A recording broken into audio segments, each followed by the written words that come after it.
나왔어요. 5월부터 수업할 거예요. 개론 요약서로서. 자, 안녕하세요.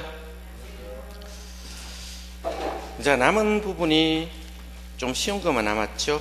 390페이지 보겠습니다. 어디 본다? 390페이지. 자, 390페이지 있습니까? 390페이지 이렇게 있습니다. 집약도란이라고 그죠? 집약도란. 집약도란. 참고로 봅니다. 용어 정리니까 집약도란. 자, 우리 토지 단위 면적당. 이 토지 단위 면적당. 토지 단위 면적당이 뭐요? 토지 기준 면적당. 이 노동과 자본을 얼마나 투입할 수 있나를 우리가 묻는 것을 집약도라 씁니다. 되겠죠? 자, 그러면 이걸 우리가 생산요소 3요소라고 부르기도 합니다. 그러면 자, 노동과 자본을 투여해서 만들 수 있는 것이 뭘까요? 건물이에요.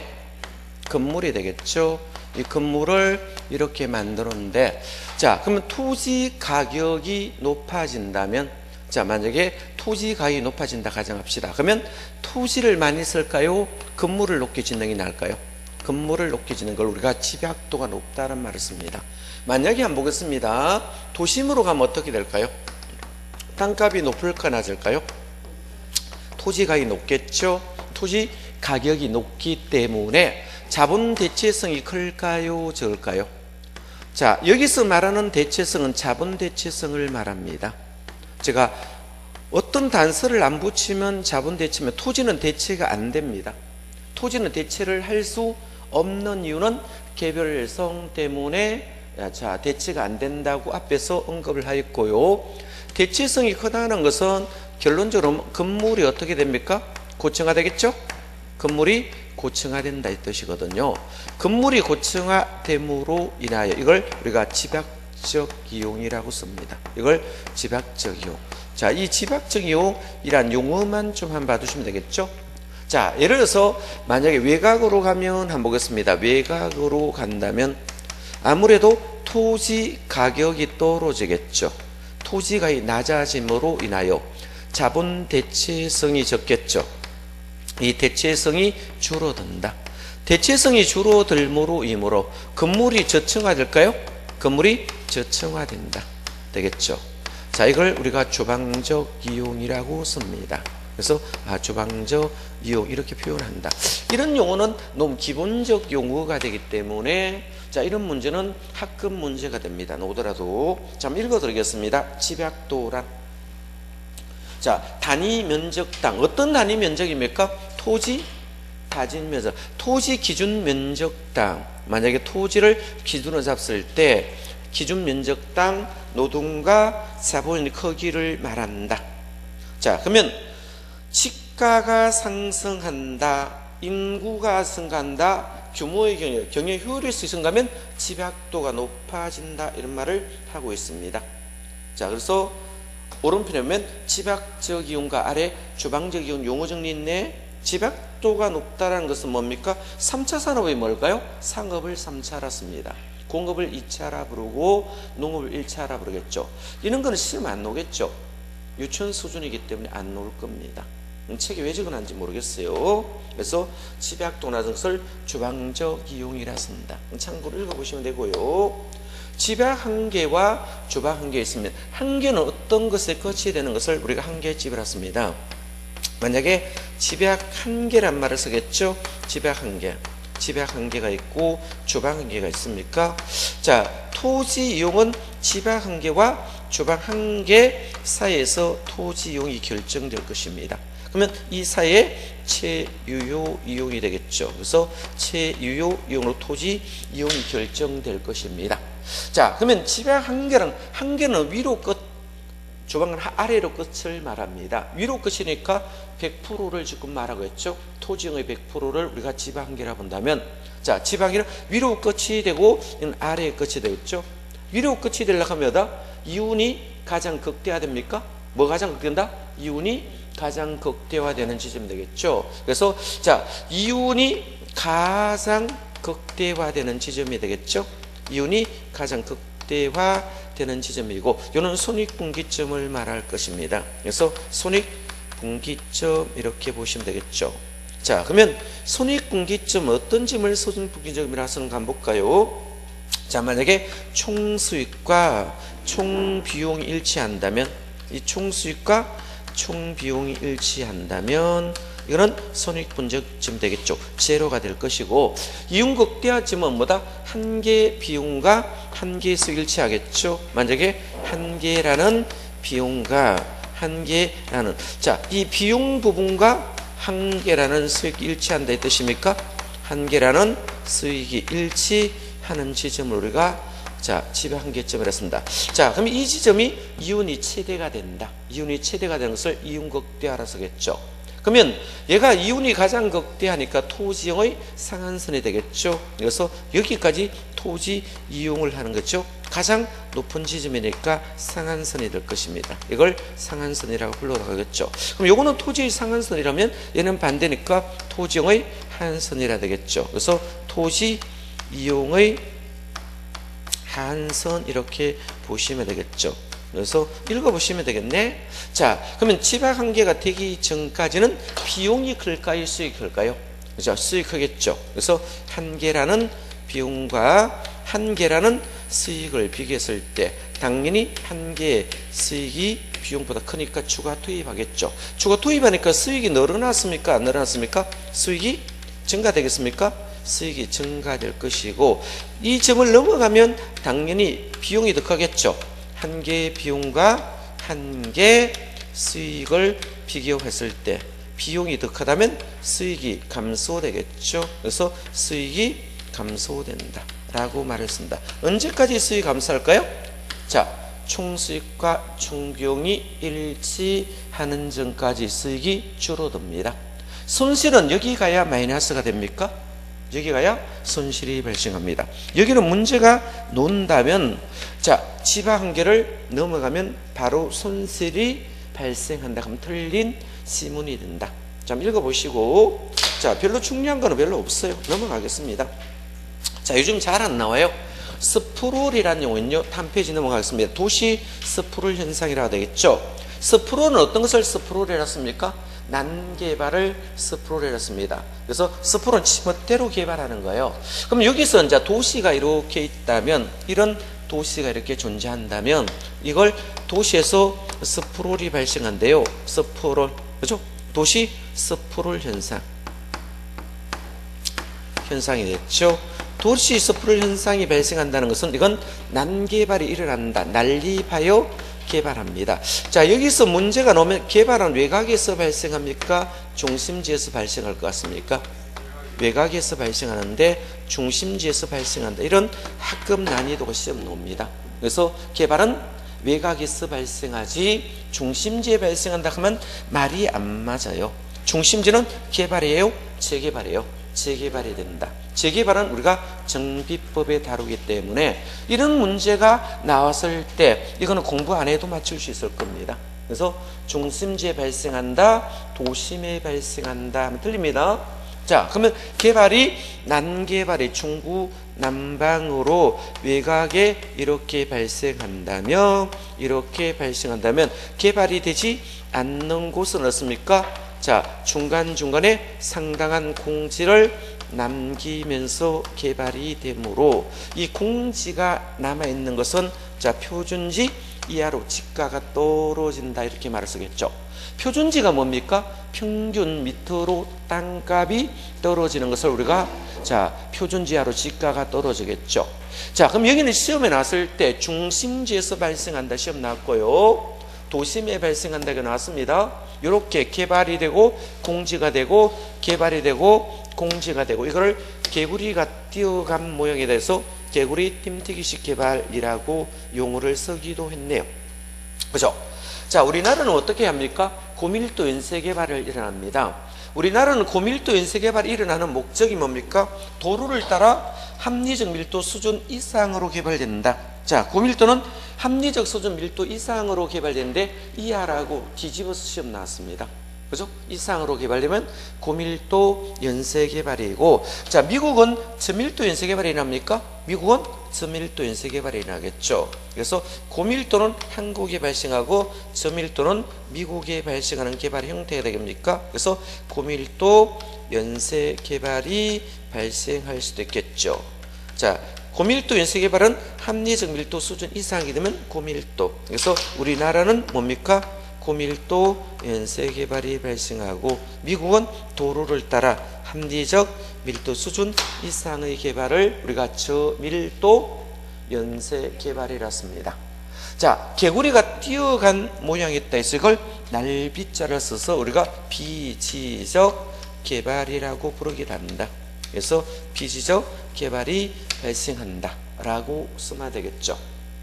자, 그럼 여기 중요한 것은 외곽에 발생했다는 거요? 중심지 발생합니까? 외곽에 발생하는데 중심지 너무 틀립니다.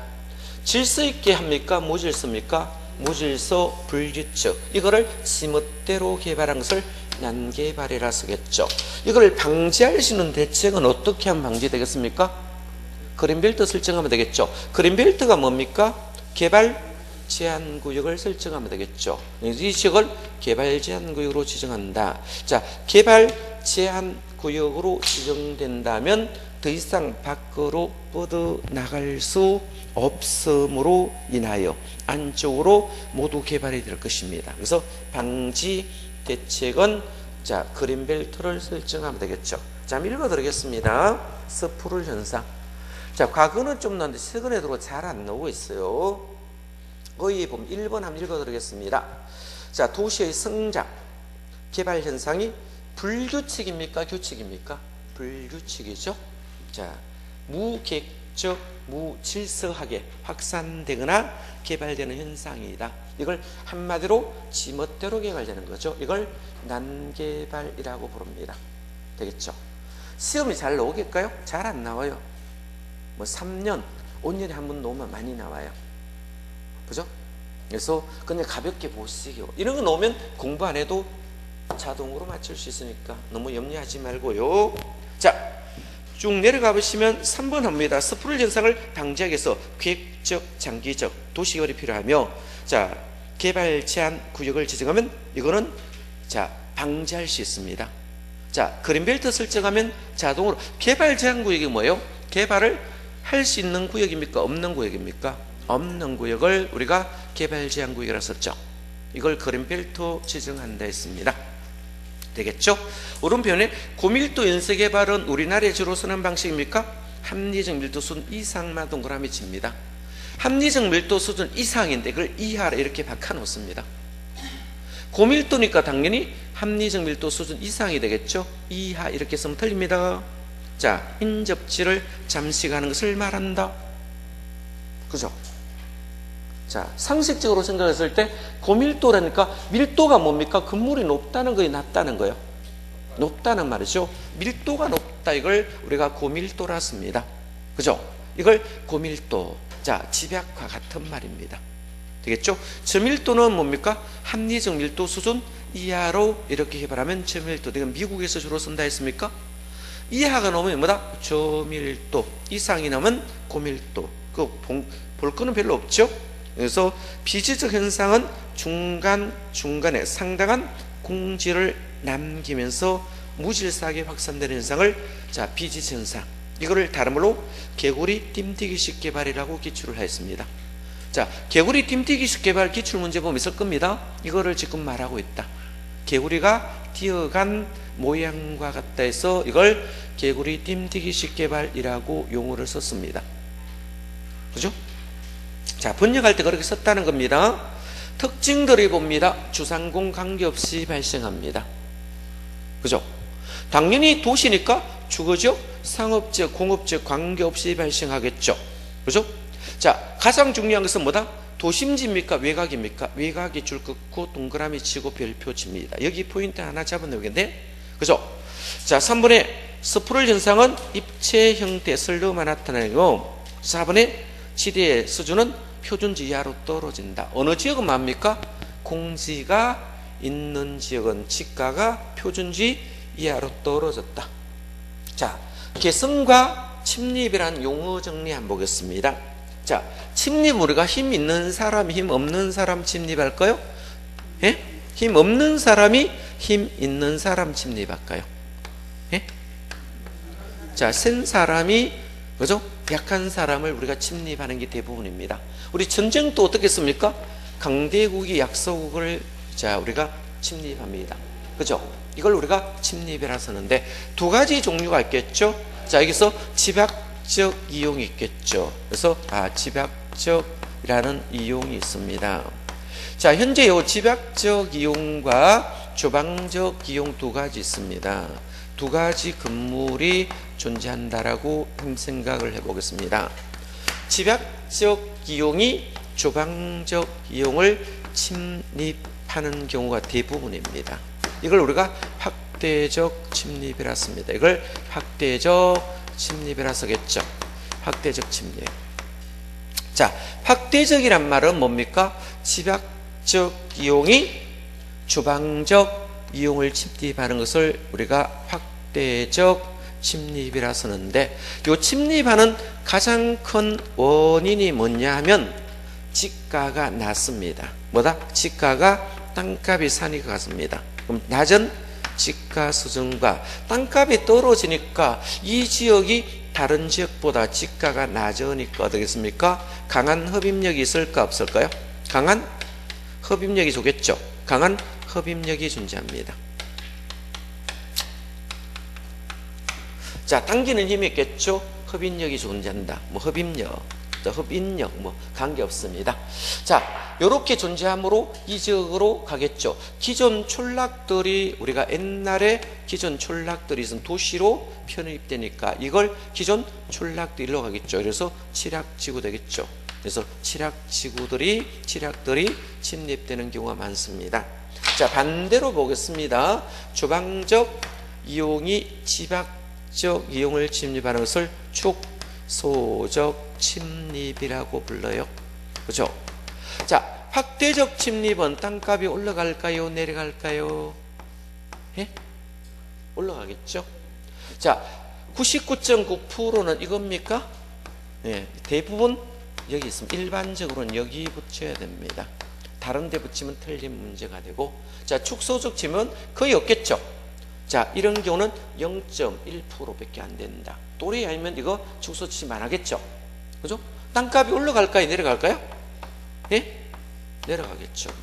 자, 뭐 고층금을 뜯고 단층짜리 짓는 사람 있으면 뭐 약간 사이코 같은 사람이 있을 수 있겠죠. 있을 수는 있습니다. 돈 많으면 그렇게 하면 돼요. 큰 금을 부수고 단층금으로 바꾸면 돼요. 이걸 우리가 축소적 침입인데, 대부분 침입은 뭐다? 확대적 침입이 일반적이다. 여기 붙였습니다. 여기 붙이면 털린다는 거 되겠죠? 침입의 결과로 나타나는 것이 뭘까요? 예? 침입의 결과로 나타나는 것이 완전 새로운 집단으로 바뀔 수 있습니까? 이 지역이 아파트촌으로 다 바꾼다면 새로운 집단이 바뀐 상태를 뭐란다? 자, 이걸 개성이라 부를까요?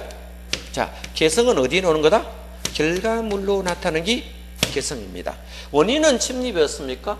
원인은 침입인데 결과물은 개성이 되었다. 새로운 집단은 완전히 교체되는 상태를 개성이라고 용어 썼네. 소설을 읽듯이 읽어보면 돼요. 그죠? 자, 한번 읽어드리겠습니다. 자, 이런 것은 뭐 여기 몰라도 되고 문제로부터 해결해도 됩니다. 난이도 여기 놓으면 학급 문제들입니다. 이런 거 많이 놓으면 자, 합격자가 많이 놓습니다. 왜? 혼자 공부해서 이런 것만 공부하거든. 그죠? 어려운 부분은 다 제끼고 공부하고 이런 것만 공부하니까 시간은 많이 투자했는데 점수는 안 나오거든요. 너무 난이도가 떨어지니까 출제 잘 안 해요. 그냥 가볍게 읽고 가시면 됩니다. 그죠? 자, 한번 읽어드리겠습니다. 침입적 토지 이용이란 어떤 지역 기능이 용도가 또는 이주치가 새로운 용도로 이렇게 개입되는 현상을 침입이라 쓰는데, 자, 두 가지 용어 있습니까? 개성이란 침입의 결과에 줄 것입니다. 침입의 결과로 나타나는 것이 개성이 된다. 새로운 집단으로 완전히 바뀐 상태를 개성이라 부른다. 되겠죠? 그래서 결과 종래의 토지용을 새로운 이용으로 완전히 바뀌었대요. 교체된 결과를 개성이라고 부른대요. 자, 침입 용어정 뒤부터 보겠습니다. 어떤 이용 주체가, 자, 이질적이라는 것은 집약과 주방을 우리가 이질이라 씁니다. 이질적 집단의 것이 새로 개입되는 현상을 침입이라고 용어로 썼죠. 그죠? 자, 침입의 종류는 두 가지 있습니다. 확대적 침입과 축소적 침입이 있겠죠. 자, 확대적 침입은 집약적 이용이 주방적 이용을 침입하는 것을 말하겠죠. 요구에서 고층 건물이 일로 바뀌는 겁니다.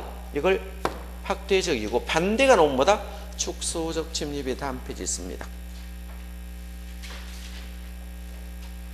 자, 축소적 침입은 반대 말입니까? 낮은 건물이 뭐다? 바뀌는 겁니다. 고층 건물 떴고 낮은 건물로 바뀌는, 자, 주방적 이용이 집약적 이용을 침입하는 것을 축소적 침입이라 씁니다. 자, 이때는 지가가 떨어집니까? 지가가 떨어진다 했죠. 자, 특징 한번 보겠습니다. 침입의 확대적 침입이 일반적이다. 일반적이다 줄 거 없고 별표. 대부분이 뭐다? 침입은 확대적 침입이 일반적이다. 이걸 축소에 갖다 놓으면 틀린다. 되겠죠? 자, 이렇게 되겠죠? 상업용이 주거용으로 침입하면 이거 확대 맞겠죠? 주택보다 상가들이 고층 건물이 많겠죠? 되겠죠? 자, 집약도가 높아지는 확대적 침입은 한 일반적인 모습이다. 나는 그렇게 안 하고 싶은데 아파트와 단독주택으로 해야 예문이 맞아 들어갑니다. 지금 이거 주거이론 합니까? 상업이론 합니까? 주거이론 공부하는데 예문은 동문서답하고 있습니다. 책들은. 제가 부동산이란 용어가 쓰면 뭐를 부동산이라 씁니까? 주택이 중심입니다. 자, 이거를 여러분들이 공부를 하면 수험서의 한계를 느낄 수 있다는 거, 이거 보이면 여러분 합격선에 올라간 겁니다. 되겠죠? 합격선에 올라간 겁니다. 자, 되겠죠? 자, 보시면 되고, 대부분 침입은 확대적이다. 한번 읽어보세요. 그죠? 자, 거기 보시면 낮은 집값, 강한 흡입력이 있습니다. 원인이 뭡니까? 땅값이 사니까 올라가겠죠. 기존 촌락이 있으면 어떻게 했어요? 땅값이 사겠죠. 주변이 다 개발됐다면 여기에 강한 흡입력이 존재하고요. 그러겠죠. 그러면 원주민이 재앙출하겠습니까? 안 하겠습니까? 원주민 재앙출하겠죠. 기존 촌락을, 자, 수용해서 뭡니까? 아파트 수로 전부 다 바꾸려 하겠죠. 그러면, 자, 재앙이 있을 수도 있습니다. 되겠죠? 행정주주 관계를 고려하겠죠. 그럼 이렇게 되면 어떻겠습니까? 칠학지구를 뭐로 바꿔요?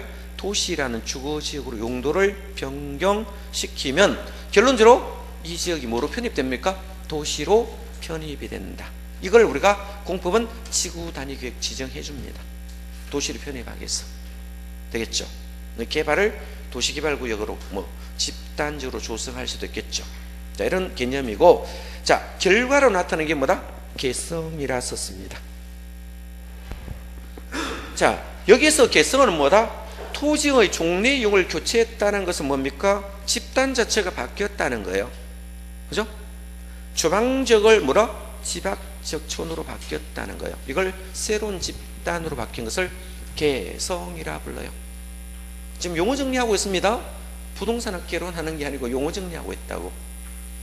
자, 우리는 용어 정리만 해 두시도 일단 개론은 80에서 90점이 나옵니다. 부동산 학개론 공부하는 거 아니고 용어 정리 공부하는 겁니다. 현재 부동산 학개론처럼 이렇게 안 생겼습니다. 분석하고 굉장히 복잡고요. 머리 보면 뒷골이요 막 땡길 정도로 복잡해지거든요. 진통제 먹고 공부해야 되거든요. 계획상이 복잡하게 되어 있거든요. 이거 지금 용어 정리하고 있는 겁니다. 되겠죠? 자, 한계지란 용어 정리 한번 보겠습니다. 한계. 한계는 뭐다? 끝입니다. 어떤 한계를 말합니까? 택지 한계지를 지금 말하고 있다. 뭐를 한 거다? 택지야. 택지가 뭐예요? 도시를 말하고 있어요. 도시. 도시 끝을 묻고 있습니다. 택지는 도시 중에 뭡니까? 개발할 수 있는 땅을 모두 택지라 씁니다. 그러면 우리가 도시의 용도 분류에서 주, 상, 공, 녹 네 가지 있는데 녹지는 보존의 용도고 주상공은 개발의 용도가 되겠죠. 이 개발의 용도를 지금 말하고 있습니다. 되겠죠? 개발의 용도를 말하고 있는데 자, 시험은 그냥 가볍게 보세요. 여러분 기출문제를 중심으로 공부를 하는 겁니다. 기출문제 중심으로 공부를 하시면 기출문제 보시면 많이 어렵게 오진 않았을 겁니다. 제가 여기 도심이란 지문을 안 써보겠습니다. 도심은 우리가 도시를 지금 공부한다는 겁니까? 자, 그러면 여기서 도시의 중심이란 용어를 제가 썼거든. 뭔다? 도시의 중심이란 말을 썼겠죠. 그러면 이거는 부동산학에서는 이걸 다른 말로 택지란 말을 씁니다. 택지는 도시일까 아닐까요? 택지는 도시입니다. 그죠? 배웠죠? 국토이용계획에서 택지개발지구나 택지개발예정지구는 도시로 결정 고시된 것으로 본다 라고 의지하는 파트에서 봤습니다. 어디까지? 결정과 고시된 것으로 본다. 도시적 의지에서 봤을 겁니다. 그러면 부동산학에서 택지라는 말과 공법의 도시는 동등한 용어가 되겠죠. 그럼 개발할 수 있는 땅을 택지라 부른다는 거예요. 되겠죠. 그러면 이 택지를 가장 멀리까지 이용하는 것을 우리가 한계라는 것은 끝을 한계라 씁니다. 택지 끝을 한계라 씁니다. 한계는 뭐다? 너 특별한 용어 안 했죠? 이 집에 딸을 너무 많이 낳아가지고 이제 딸을 그만하라고 끝순이 이렇게 이름을 지었어요. 그죠? 끝순이 이렇게 이름 지었죠. 우리 뒷집애가 마지막에 태어난 딸내가요 끝순이거든요. 그래서 끝순이 이렇게 됐거든요. 자, 한계라는 것은 뭡니까? 택지의 끝입니다. 한계. 택지 끝을 한계지라 씁니다. 그러면 한계지도 택지일까 아닐까요? 택지 맞아요. 한계지까지 택지라 이렇게 부르면 돼요. 그죠? 그러면 자, 한계지 택지의 끝을 우리가 한계지인데 요까지를 택지용의 가장 머니까 최원방권이라 썼습니까? 택지용의 뭐다? 최원방권. 가장 멀리 갈 수 있죠? 가장 먼 것, 최원방권까지 여기까지 택지로 보겠다. 이걸 한계지라고 부르겠죠. 택지용의 최원방권 이렇게 썼습니다. 이거 넘어가면 거의 뭘까요? 자, 도시 다음에 노는 게 뭡니까? 농지 되겠죠. 자, 농림지가 대부분입니다. 자, 그러면 여기 한계지 도심은 땅값이 비쌀까요? 안 비쌀까요? 땅값이 아무래도 비싸겠죠. 그러면 서서히 떨어지는 걸 우리가 지가 구배 현상이라 부른다. 용어 정리했어요. 이건 뭐다? 지가.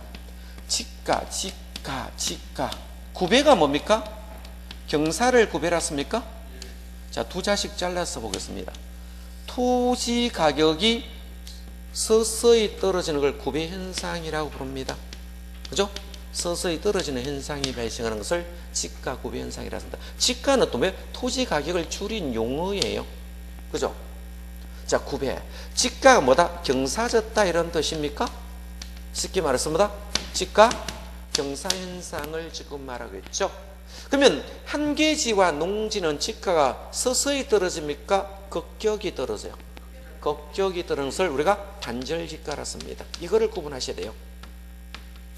단절지가와 지가 구배의 차이점만 보시면 되겠죠. 그래서 여기는 자, 한계지와 농지의 지가는 지가 차이가 엄청 심합니다. 이걸 단절지가. 그러면 한계지와는 관계 있어요? 없어요? 무관하지요. 얘는 무관합니까? 무관하지 않습니까? 무관하지 않다고 적어놨을 겁니다. 무관하지 않다 이 말은 뭐다? 밀접한 관련이 있다. 이걸 유관하다고 적어놨는 거예요. 그죠? 자, 대중교통이 발달하면 어떻겠습니까? 한계지가 연장되겠습니까? 초기는 지가가 많이 올라갈까요? 올라갈까요? 예? 지가 많이 올라가겠죠? 초기의 지가는 굉장히 많이 올라갑니다. 지가가 엄청 올라가고. 자, 만약에 자가하고 차가를 한번 비교해 봅니다. 차가는 어떤 사람을 차가라 씁니까? 예? 빌일차 지가입니다. 빌일차 지가. 여기서는 공부를 하실 때 차가는 이거 우리나라 이론입니까? 미국 이론입니까? 서양 이론입니다. 여기다 전세금을 대입하여 강의를 하는 것이 얼마나 많은지, 그죠? 그렇게 공부하는 순간에 한 문제 날아갑니다. 이 우리나라 이론 아니다. 전세는 자, 세계에서 우리나라만 존재하는 요거입니다. 한국에만 존재하는 게 딱 두 가지 있어요. 전세와 법무사 제도입니다. 우리나라만 있는 제도입니다. 이런 제도는 한국만 있는 제도입니다. 법무사 제도와 전세 제도는 한국만 있습니다. 우리도 서양으로 가기 위해서 전부 월세로 전환되고 있습니다. 이건 월세를 말합니다. 예? 빌릴 차입니다. 월세 사는 사람이에요. 자, 자가라는 말과 차가라는 말을 구분하셔야 됩니다. 차가와 자가의 차이점이 뭡니까? 자기 주택을 가졌습니까?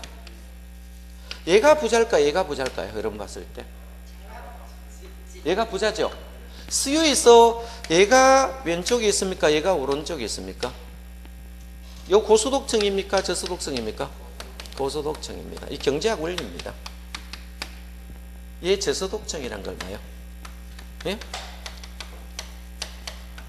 그죠? 그러면 당연히 저소득층은 왼쪽에 있고 고소득은 오른쪽이니까 이거를 두 개를 바꿔서 기출을 했다고요. 누가 더 멀리 있습니까? 자가의 한계지가 차가의 한계보다 더욱더 멀리 갔습니까? 당연하겠죠. 그래서 기출이 똑 되었더니 자가용 있는 사람이 자가용 없는 사람보다 멀리 간다. 왜 왔는데 뜻을 모르고 암기를 하봤자 문제를 못 푼다는 거예요. 문제는 똑같이 놓을까요? 응용해버릴까요? 응용해버린다는 거예요. 그죠? 그래서 자가의 한계집과 누구보다 더 멀리 있습니까? 차가보다 더 멀리 있다 라고 쓰면 됩니다. 그래서 요거를 반대로 바꾸어서 기출을 하였고요. 차가는 자, 이 그림이 극경사입니까? 완경사입니까? 극경사. 자가는 완경사니까 얘가 탄력이고 얘가 뭐다? 비탄력이 됩니다. 됐습니까? 얘가 비탈길이니까 경사가 극경사입니까? 얘는 탄력이니까 완경사입니까? 그죠? 그래서 자가가 차가보다 당연히 완경사 되겠죠. 자, 그 이유가 뭡니까? 부자하고 가는 사람 봤을 때 누가 더 탄력적입니까? 부자들의 월등히 탄력적이다. 부자들의 월등히 민감하고 부자들의 월등히 똑똑하고 공부도 부자들이 월등히 많이 했으니까 아무리 국가에서 저소득층 위해서 정책을 펴더라도 부자인데 가는 사람은 이길 수가 없습니다. 절대 못 이깁니다. 그죠? 그거를 인위적으로 강제적으로 물을 거꾸로 밑에서 위로 퍼올리면 그죠? 어떤 현상이 발생된다? 강이 자 뭐다? 흐름도가 깨어져 버려요. 그죠? 자, 생태계가 깨지면 어떤 현상이 발생합니까? 예? 생태계가 깨지면 전체가 나라가 파괴되는 거지 뭐 결론적으로 재앙이 오는 거죠. 이걸 인위적으로 조정하시면 안 됩니다. 정부에서 하는 일은 뭡니까? 도와주는 역할만 해야 됩니다. 그죠? 무슨 역할을 한다? 도와주는 역할을 하겠죠. 그래서 도와주는 역할을 해야 되는데 그렇지 못하니까 지금 뭐다? 공장들이 문을 또 SM 치음인가 문단니 뭐지 또 어제 뉴스 뜨는데 시끄럽다니까요. 왜냐하면 노조들은 데모를 해석되고 인건비는 올라가고 적자는 눈덩이처럼 발생하니까 결론적으로 뭡니까? 외국 기업들은 한국을 떠나게 되면 한국 사람은요 일자리 있고 일본이 더 인건비가 더 싼 것 같더라고. 그래서 요즘은요 일본 쪽으로 많이 취업으로 갑니다. 우리나라 사람들도 서울대 출신 이런 사람들은 되겠죠. 어느 사람이 없어서 지금 일을 못하잖아. 그죠? 우리나라는 취업이 안 돼가 문제다. 자, 그럼 요거 두 개 반대로 된다. 이렇게 보셔야 되겠죠. 그만큼 우리나라 묵고 살기가 경쟁이 치열해졌다 이런 뜻입니다. 진짜 치열해졌죠. 자, 한번 봅니다. 한계지 한번 보겠습니다. 한계지라. 자, 택지용의 최원방권. 요 제목이 뭡니까? 택지를 이용하는데 가장 멀리 가진 걸 최원방권 이렇게 됩니다. 원방권 되겠어요? 자, 특징 한번 봅니다. 한계지는 농경지 등의 용도 전환되겠죠. 농지가 뭐다? 도시로 바뀌겠다 이 뜻이겠죠. 용도가 전환되어 개발되는 게 대부분이지만 한계지 직관성은 농경지하고 관계 있어 없어요? 아무런 관계 없다고 했습니까? 이걸 단절지가라 썼습니까? 단절지가가 뭔지 알겠죠? 농지와 택지는 아무런 관련이 없다. 용도가 다릅니다. 이걸 단절지가, 지가 차이가 심한 상태를 단절이라 씁니다. 그래서 이번 또 설명하고 있네. 한 계제의 지가, 도심부의 지가는 상호 무관하지 않습니다. 얘와 얘는 밀접한 관련이 있어요. 뭐 때문에? 지가 구배 현상 때문에 무관합니까? 무관하지 않습니까? 무관하지 않습니다. 지가가 서서히 떨어지는 걸 우리가 단절지가라고 씁니다. 단절지가. 자, 이걸 지가 구배 현상이라 씁니다. 자, 이거는 지가 구배 현상은 지가가 서서히 떨어지면 뭐다? 지가 구배 현상이라고 부릅니다. 구배가 경사졌다 이런 뜻입니다. 그래서 무관하다 했어요? 무관하지 않다 했어요? 무관하지 않다. 자, 이렇게 봐두시면 되겠죠. 자, 3번 한 계제는 대중교통수단 및 기타 요인 등으로 연장되기도 축소되겠죠. 자, 한 개는 초기 지가가 바로 5번이 이제 기출된 지문이니까 봐둬야 되겠죠. 자가 한 계제는 차가 한 개보다 택지용이 거리가 더 멀리 갔습니까? 그죠? 이 5번 지문이 기출이 되었는데 당연한 말 같죠?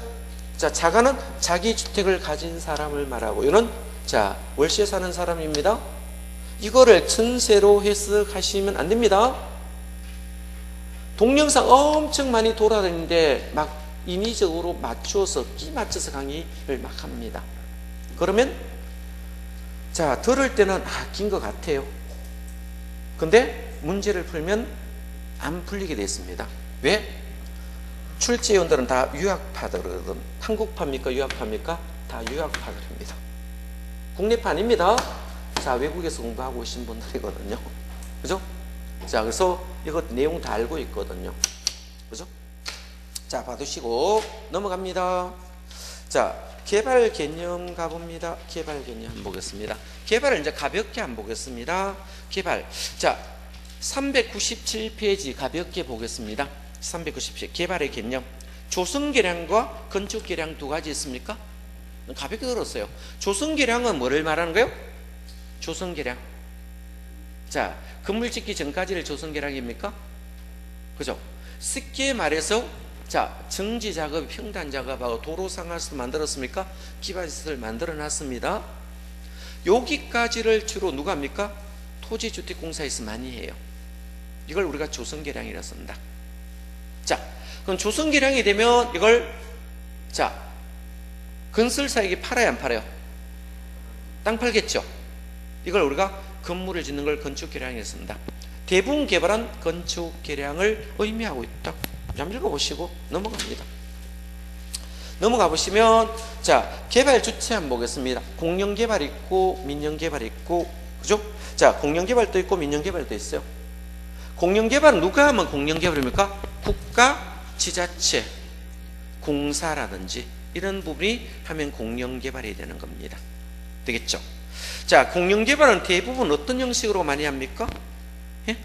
공영개발은 수용 방식을 많이 채택하고 있습니다.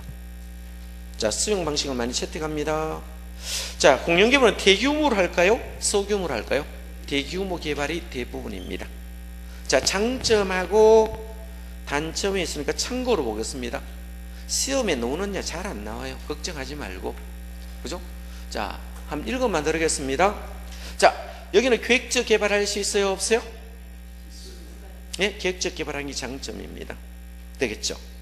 자, 가장 큰 공영개발의 장점은 뭐다? 계획적 개발할, 계획적 토지형 계획에서 자, 개발을 할 수 있는 게 가장 큰 장점이고요. 자, 두 번째, 계량 공급할 수 있는 게 가장 큰 장점이 되겠네. 법운하면 뭐요? 한 330만 제곱미터. 자, 100만 평 이상 이렇게 많이 합니다. 양상 물금 신도시는 얼마입니까? 990만 제곱미터 정도 했어요. 약 300만 평 정도 했습니다. 자, 그래서 공영개발은 최소한 잘라서 얼마 이상 합니까? 10만 이상은 기본으로 잘라갑니다. 10만 제곱미터 이상을 합니다. 10만도 작은 거예요. 그죠? 기본적으로 얼마 이상? 100만, 200만, 300만 이렇게 합니다. 제곱미터씩 합니다. 그래서 대량 개발합니다. 하면 우리가 집단으로 개발할까요? 집단 개발하겠죠. 주변에 가면 하양에도 가면 그 공영 개발하는 데 있어요. 빵창 닦아놨거든요.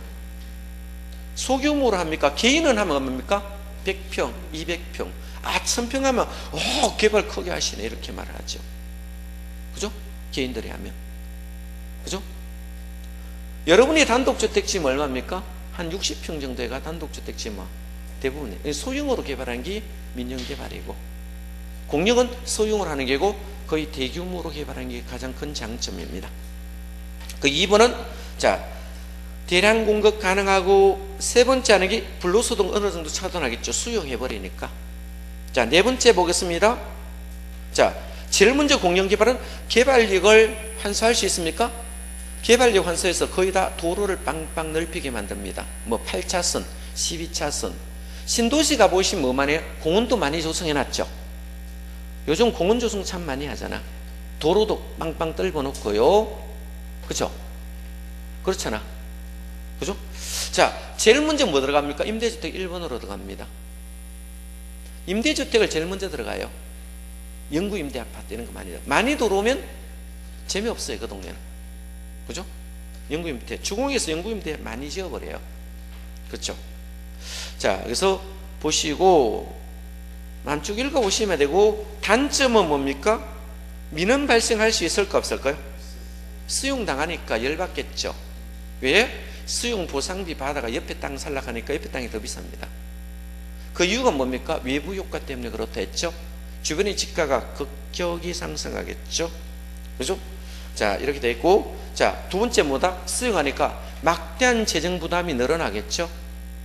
돈이 많이 들어갈 거잖아. 되겠죠. 읽어보시고, 수용당하는 성과 당하지 않은 형평성 문제가 발생할 수도 있겠죠. 읽어보시고, 민영개발 한번 보겠습니다. 우리 민영개발 종류는 한번 보겠습니다. 종류 한번 볼까요?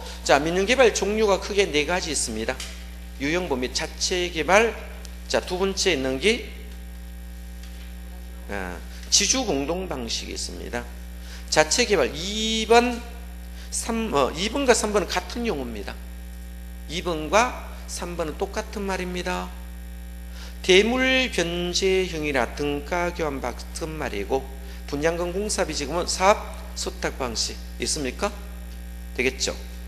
그래서 대물 변제형, 분양금 공사비 지급은 사업 위탁 방식. 그죠? 네 번째, 투자자 모집형이 하나 빠져 있고요. 요거를 4개를 묶어서 나중에 요약서 놓으면 이걸 지주 공동 방식으로 묶어놨을 겁니다. 되겠죠? 그 다음에 토지 신탁과 컨소시엄이 있습니다. 그래서 크게 4가지 종류로 나눴습니다. 첫 번째, 자체 개발. 종류만 종류가 시험에 나왔습니다. 자체 개발, 지주 공동. 세 번째, 토지 신탁. 네 번째, 컨소시엄으로 4가지 나누고, 지주 공동 방식으로 다시 4가지 나누면, 그죠? 4가지 나누면, 대물 변쟁이나 등가 교환 같은 용어입니다. 그죠? 분양금 공사비 지급형. 토지 뭐다? 예? 사업 수탁 방식 있죠? 그죠? 투자자 모집형을 우리가 신디게이트 방식이 있습니다. 이 4가지를 우리가 지주 공동 방식이라 씁니다. 참고로 한번 보겠습니다. 자체 개발은 어떤 걸 자체 개발했을까요? 종류적 한 적어 볼게요.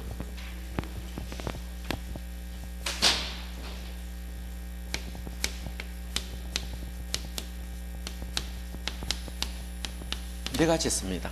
첫 번째는 게 뭐다? 자체 개발 방식이 있어요. 두 번째, 지주 공동 방식이 있습니다. 지주 공동 방식 있고, 세 번째는 게 토지 신탁 방식 있죠. 토지 뭐다? 신탁 방식이 있고, 네 번째, 컨소시엄 방식이 있습니다.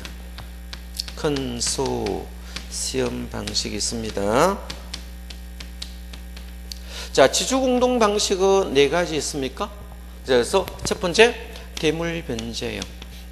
대물 변제형이라 쓰기도 하고, 등가 교환 방식이라 씁니다. 똑같은 말입니다. 등가 교환 방식. 같은 용어예요. 다른 용어 아니에요? 다른 용어처럼 써놨는데. 두 번째, 분양금 공사비 지급형이겠죠. 분양금 공사비 지급형.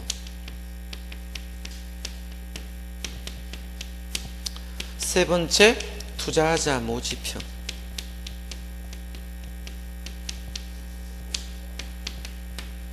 네 번째 있는 것이 사업 스탁 방식. 스탁하든 위탁하든 관계없습니다. 위탁으로 놓든 스탁으로 놓든 같은 용어입니다. 스탁 방식.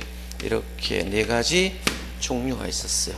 종류가 있고, 자, 자체 개발 방식은 한번 보겠습니다. 자체 개발 방식은 지 거 지 개발합니까? 그래서 자기 거 자기 개발하니까 사업 진행 속도가 빠를까요, 안 빠를까요? 엄청 빠르게 되겠습니다. 그죠? 이익은 다 누구에 있습니까? 소유자에게 다 가겠습니까? 개발하는 소유자에게 다 갈 겁니다. 문제는 뭐다? 돈 빌리기 쉬울까 어려울까요? 어렵습니다. 위기 관리 능력이 대처가 어려운 게 다점이에요. 되겠죠? 지주 공동 방식은 어떤 것을 지주 공동 방식이라 쓴 거면, 땅 주인은 땅만 해놨습니까? 그죠? 그죠? 땅 주인은 땅만 해놓고 개발업자는 뭡니까? 건설만 하는 거예요. 예를 한번 들어볼게요. 대물 변경을 예를 한번 들어보겠습니다. 자, 이렇게 땅이 이렇게 쭉 있어요. 자, 그래서 토지 소유자가 있습니다. 토지 소유자. 토지 소유자. 갑이라는 사람이 있어요. 일단 평가해야 돼, 안 해야 돼요? 땅 평가해야 되겠죠. 이 땅을 감정평가 한 10억 정도 나가는 토지였어요. 토지가 10억 정도 나가는 겁니다. 갑의 토지 현재 10억이에요. 그죠? 그러면 건설사가 이 건물을 지을까 안 지을까요? 예? 을이랑 개발업자 건물 짓겠죠? 개발업자 건물 짓는 거예요.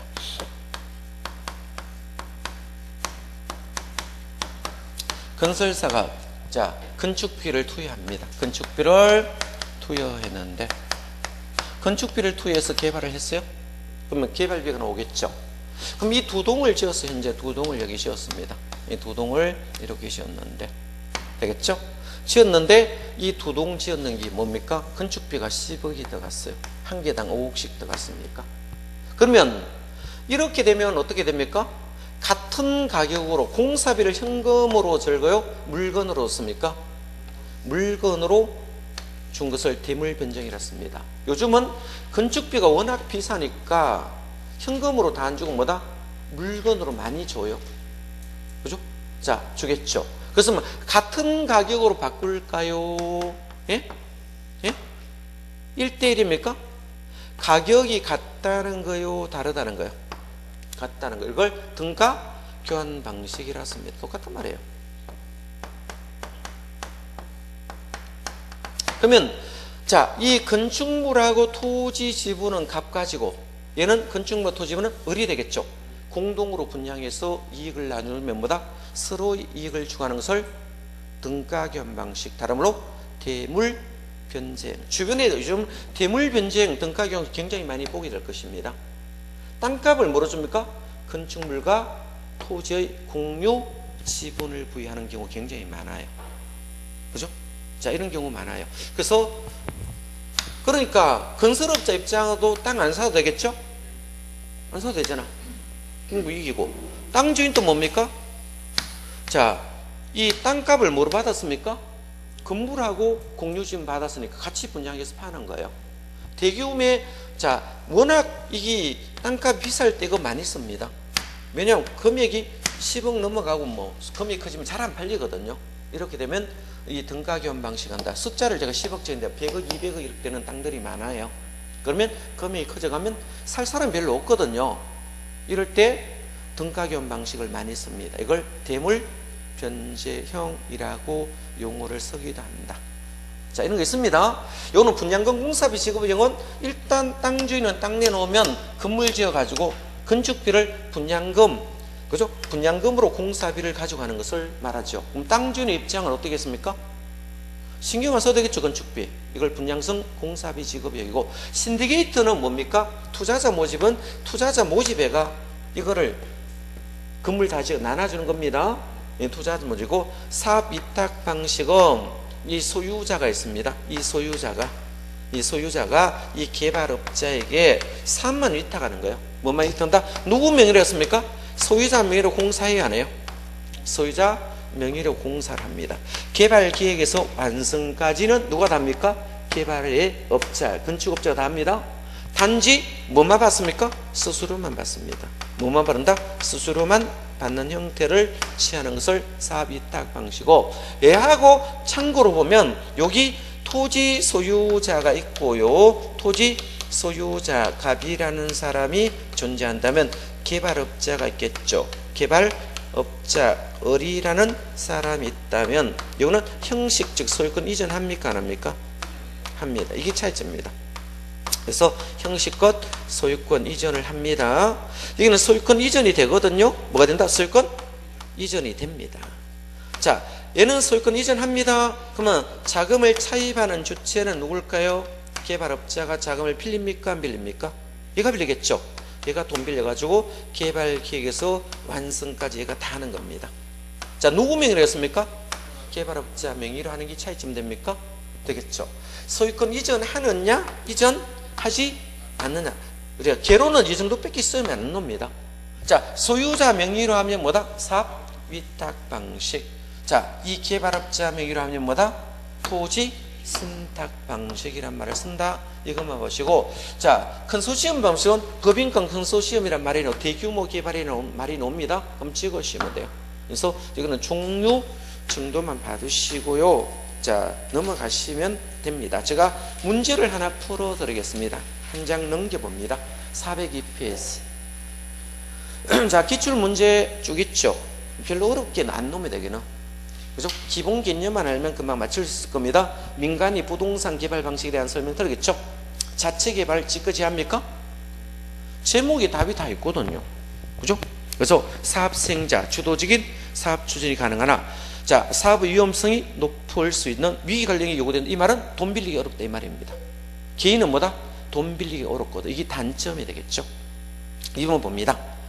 토지 소유자가 제공한 토지에 개발업자 공사비를 부담하여 부동산을 개발하고 개발된 부동산을 제공된 토지 가격과 공사비 비율에 따라 나누겠죠. 이걸 대물 변제이라 부르기도 하고, 분양금, 이걸 등가교환 방식이라 부르기도 합니다. 등가교환 방식이나 대물 변제이나 같은 말이거든요. 물건으로 변제했죠. 2번 맞는 말이네. 3번. 자, 토지 신탁 방식과 사업 수탁 방식은 형식적 차이가 있습니다. 소유권 이전하고 나왔죠? 이전하고 사업 주체가 소유자가 된다는 점이, 자, 동일합니까? 다릅니까? 다르죠? 소유권 이전하면 누굽니까? 토지 신탁이고, 소유권 이전하지 않으면 뭐다? 사업 위탁이니까. 같아요? 달라요? 다릅니다. 얘는 소유자 명의로 개발했잖아. 자, 사업 수탁 방식은 누구 명의로 한다? 소유자 명의로 개발을 하고, 토지 신탁은 개발업자 명의로 하기 때문에 같아요? 달라요? 다르다라고 말하셔야 되겠죠. 틀렸네. 자, 네 번째, 개발 사업에서 사업자금 조달, 상호 기술 보완, 컨소시엄 등 컨소시엄 방식 설명하는 겁니다. 제목에 답이 있고요. 5번에 토지 소유자가 사업을 시행하면서 건설업체 공사를 발주하고 공사비를 지급하는 분양 수입을 지급한다. 제목에 분양금 공사비 지급형 내용도 똑같이 있습니까? 그대로 읽으시면 됩니다. 자, 그래서 정리하시면 되고, 조금 쉬었다 하겠습니다.